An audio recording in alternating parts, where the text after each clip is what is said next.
Hey everyone, welcome back to the Growth Signal. We are reimagining customer relationships, how we build them, how we keep them, and how we lead as customer expectations rapidly evolve. Today, I'm so excited to introduce you to our guest. Welcome to the show, Renu. I'm glad to be here. Very excited for this conversation. All right, let's jump right into it. What is your hot take? So that hot take is there's going to be a premium on being a human being. Like humans still want to interact with humans in this AI world, and we are losing the skill set of how to interact with others. I wish that like wasn't a hot take, but like it totally is. It's so frustrating too when I see stuff that is clearly AI. And like, don't get me wrong, I'm an early adopter, right? So I love all things Pro new, AI. all things exciting. Um, but I think you're right. Like the moments that I really need a person, right? There's a time and a place for your AI. When I'm Mhm, trying to solve something simple, give me your AI, give me your article, whatever. But there's also a time and a place for not an AI. If I am in a mhm, situation like where I need immediate response and I need the assurance that somebody is doing something about it, like having that human to human interaction, having someone to call, I will gladly pay more for that safety and security. mm. Yes. And to add a bit more color to it, so I'm going to give a little bit of a story. I think we've stopped interacting in the hard stuff. And that is where the premium is. So I started my career, yes, I'm in customer success, but I've always been customer facing. But in project management, went to client site. My first interaction with the customer was them yelling at me because no one had been interacting with them. The product they had bought was failing them and they were just frustrated. And for 20 minutes, I just got yelled at. Hi, how are you? Great to be here. Um, how do you handle conflict with resolution or anger without escalating? That is a skill set in itself. And you don't know how to do that without the experience. Yeah. And I think so for me, it was like, okay, this is much more than my product. How do I hold space for this customer so I actually truly listen to them and then clear out the feelings from, okay, how can I take this forward? Yeah, and with AI, right? Like if I'm gonna log into some kind of system to talk to a chatbot, as a human, like they aren't actually there to help you, they're there to respond to you, and those are Mhm, different things. And so as people, we have to build this muscle of not just listening, but being responsive to what we're hearing, even if it's not what the customer wants to hear, mhm. but the ability to de-escalate and respond to what we're feeling. Yep. So was there like a certain moment where you really sat up and said, okay, being human is a premium now, and maybe that is or isn't the way it should be. Yes. Honestly, why I took this hot take is I was listening to something recently and someone had created a girlfriend through Chat GPT. I have heard that. That is wild to And me. and I saw it and I was like, that's not a girlfriend. Like that is not a relationship. And I know that's a personal angle, but even when it comes into the business side, Yeah. that is just someone. Imagine having an argument with your coworker and you put the argument in Chat GPT and say, hey, Chat GPT, give me the response. And you give that response to your coworker. Technically, it might be a right answer, but is it right for that situation? Well, and here's the thing, like I guarantee you that there are conversations out there that are actually just happening between two different chat GPTs, and we, the people, are just copying and pasting those responses. There's definitely chat GPTs arguing with chat GPTs, and we're almost like the messengers of those arguments rather than the Mm, actual people thinking it through and having that conversation. yeah. And I mean, part of de escalating the conversation is I want you to hear me. I want the investment. I want you to hold space and I want to feel heard. And then let me move forward from that. And I don't think that's really being, it's just anger or like being right and polished or perfect. And there's nothing in between. Yeah, and to your point, like, okay, I'm guilty of putting my messages into ChatGPT and being like, "Okay, fix this for me," because I'm I trying mean, to, like, get I the feel right making tone, it. right? But at the end of the day, it's still my message, and I want people to hear me, which is why I'm using this tool to try to be clearer or less emotional or more concise or whatever I'm trying to achieve. If I'm trying to create an environment where being a person is maybe not a premium. Maybe it's just something that like this is culturally what we do. You know, Mm, as a leader, as someone who's working in customer success, I'm sure you're hearing the same thing I'm hearing. We have to do more with less and we have to scale and we have to automate and integrate all of these agents. So where is the balance between scale automation and humanity? So I think the humanity is being taken out of those items. And I get it. We answer to a board and board has to make dollars. That's just the way the models work. And I have a different hot take on that. That's for another podcast. Um, but one, personal accountability, right? We don't hold ourselves personal to our customers as much. And we need to, because at the end of the day, who we're servicing, even though technically our paychecks are coming from a company. And then two, I think with customer success, we talk about outcomes and we talk about results, but it's not the destination. You're there with them through the whole journey while they're there with you. And so how do you consistently deliver what you say you're going to do and setting those expectations? Yeah, I have a hard time too, right? Because like I'm a entrepreneur, right? So small business, trying to do everything we can for the customers, but sometimes that means telling the customer no and being Yeah. honest and doing things that your help and support And, articles could never do. And I actually had a customer one time who I was saying yes to them on everything because I wanted to be their friend and I wanted them to like me and I wanted mm, them to keep doing business with me. And me saying yes actually ended up in her not getting the best version of what she could from our services, right? There mm, was a better way to do it. And at the end, when we were kind of doing our report readout, I said, and here are the findings. And she had a question about it. And I said, well, if we would have done it this way, we would have been able to answer that question for you, but you wanted it fast. So we did it fast. And she looked at me and she said, Alyssa, your job is to tell me how to get my best outcome. And maybe I won't choose to do it that way, but I at least need to have the option instead of you just making that choice for me. And so but again, something only a human could do. So when you're building those also, relationships, something oh you God, could only learn from experience. oh my God, yeah, I will never again. Like I was so embarrassed. I was young in career. And she literally like looked at me and she goes, I'm paying you to tell me the best way forward and then let me make the choice. You don't, if you don't give me the options, then like what am I paying you for? And I'm, mortified because I'm embarrassed and conflict avoidant in general. Mm. Um, but as a leader in customer success, as someone who's driving this forward, how do you build those relationships with your customers and keep the humanity in it? I think from your story, it's a perfect example of trust is built at no, at consistency, and giving and receiving feedback. And if you're not transparent in those, like, then you're just kind of just verbally spitting out things. And I also don't think, I think sometimes being a little too polished and too perfect, uh, that kind of takes away the humanness, right? Like when you crack a joke with a customer, because you're like, oh man, like that stings. Or I can say, hey, we only have this amount of resources. This is what I can do.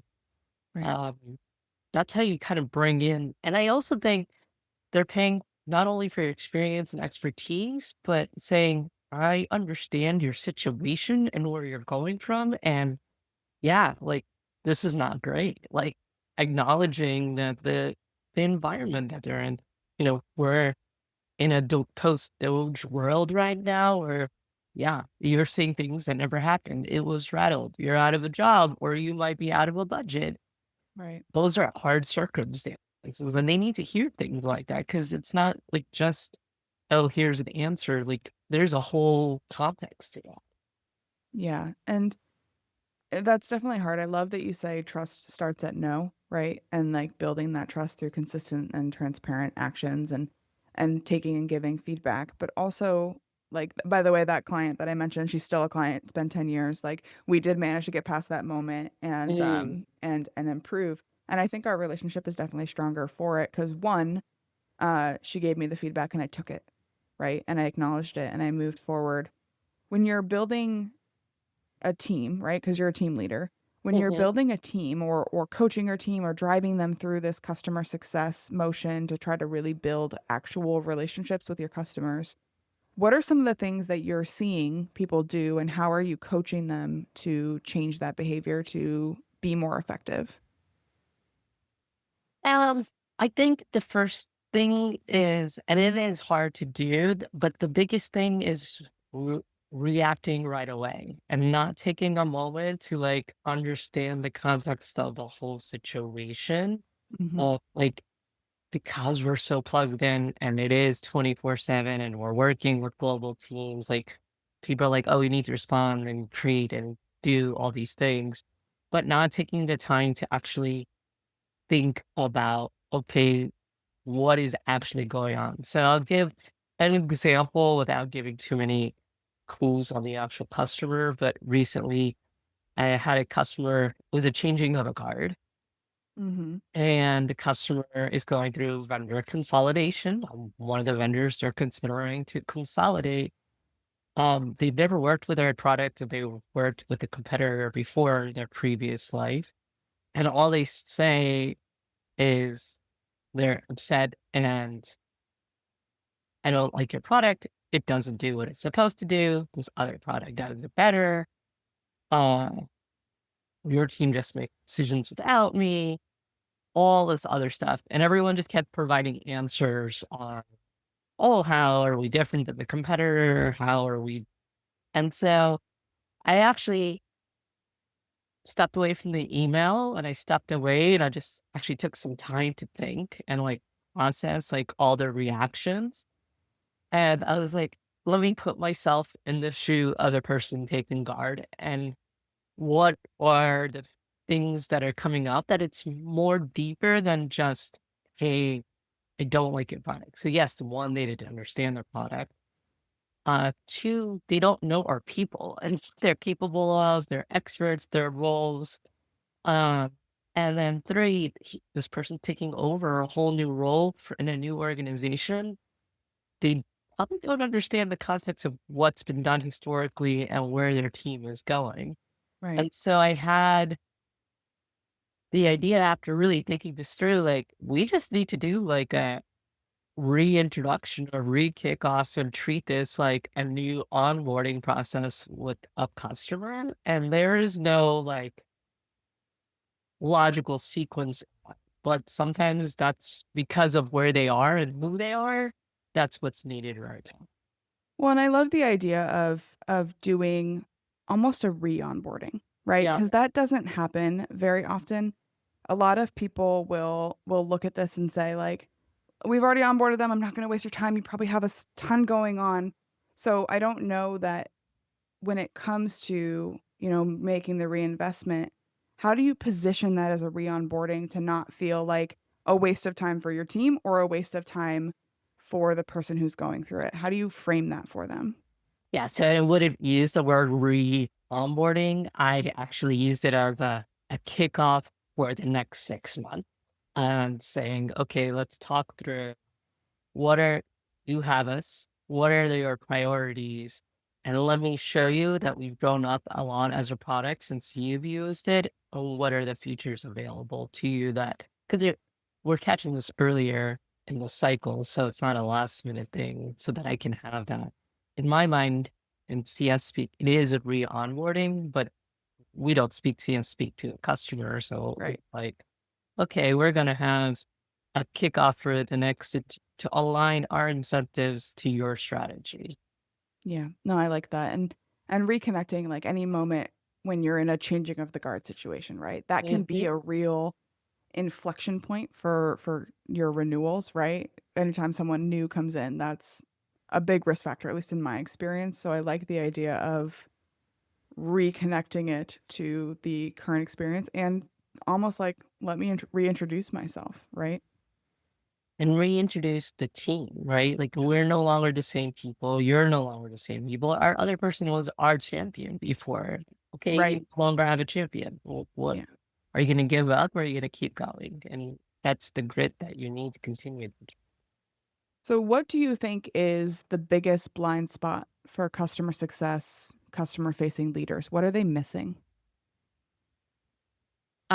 Biggest blind spot, honestly, is we all have to answer yes financially, and we all now know that we're revenue speaking, and we have to say this is how the investments we're making impact revenue and how we're bringing it. But then, how do we hold ourselves accountable to what the customer actually needs, right? Because I think we overcorrected so hard to speak revenue that we forgot that there's a middle ground into we still need to speak customer. Yeah, I think that that's that is so on point because how many times do we hear like you have to connect everything to ROI and everything has to connect it to the bottom line and their strategic success. And if you want to be a strategic advisor or a trusted advisor and you can't connect it to revenue, well, you won't be able to do that. But Or what is the TCV and the ARR and oh my all God, these yeah. other things? And Yeah, you're all like, these acronyms that I have to have like a handbook on next to me to say, okay, ARR stands for this and this all these different acronyms. I and actually yes, money is important. We all got bills to pay. yes, we're not here just to hang out and be friends, Yeah. but can we do both? So, what are you working on right now? What is the biggest challenge that you or your team or your motion is trying to solve? Honestly, the biggest challenge that I'm trying to solve is redefining value. Hmm. Well, make value such a vague word, and also strategy as another one that like gets thrown around. And I think with budget shrinking, job shrinking, people shrinking, they may not be Mhm. buying as many products as they are, or it not might not be about just cost savings. And so redefining what that metric looks like based on we're actually doing NPS surveys out to the customer of what, and I know they're smiling because they're like, but we're doing it to like re-gauge what priorities look like because I don't think that's really been it did the environment is shifting more than ever and re-gauging what that actually matters to the customer. Awesome. What do you think? So imagine I'm a customer success leader and I want to really think about how to build a high performing team, especially Mhm. in CS or post sales. What is the one thing you would have them start doing to help move along that path? I put culture as well. One's transparency, two accountability, abundance mindset. I think we've gone into this like negative, like there's not enough, we're all in competition, and a little lightness and humor. It's gotten like very serious. And then lastly, this was something big, but I want to reintroduce it in a sort of a priority of mine is community. We've lost community Yeah. and agreeing to grow together versus like, these are the metrics. This is what you need to do. I mean, offline, we say return to work. So if offline is the new online and we're bringing everybody back together, Yeah. how are we reinvesting in that community together? I love the phrase agree to grow together because I do think that it has to be something that you agree to. It has to be something that you connect on. It has to be something that you've, you know, made that connection and the agreement to do it and not just assumed that growth is part of the process. Right, because if you're gonna invest in the humanness, you also have to bring the people along with you because Yeah. you're this is actually kind of radical stuff, which is sad but true. Isn't it weird that it is radical though? Like I think there's enough of us out there who want this and believe that this is the way forward. I think we all just have to agree to grow together, as you as you said, and maybe build a community of leaders and people who want to see the humanity back into the tech automation space. while still having to perform and living coexisting with all of that. Yes. Exactly, exactly. So Renu, if someone is really connecting with you, they want to learn more, where can they find you online? I am on LinkedIn, Renu Ahluwalia, easy to search. I think it's probably the easiest way to find me. I kind of do try to post random thoughts on there every once in a while. Awesome. I'm Well, in I'll the link your Tampa Bay profile. area, so sometimes I do CS connects in the Tampa Bay area as well. So reach out there. And, thinking about all the incredible people you've had a chance to meet or thought leaders, who do you think is leading the charge? Who is changing the way we build relationships with our customers? I'm actually gonna go with a non-CS person because I feel like everyone is, and if I'm bringing back the human and humanness, I'm gonna go with Simon Sinek. Um, just because I feel like in CS we're all starting to be a little chat GPT and talk the same, and sound the same. And if we are reinvesting in how to connect with people, we need to start looking at experts who are already doing that. Awesome. Well, thank you so much for joining me on the Growth Signal. This was a great conversation.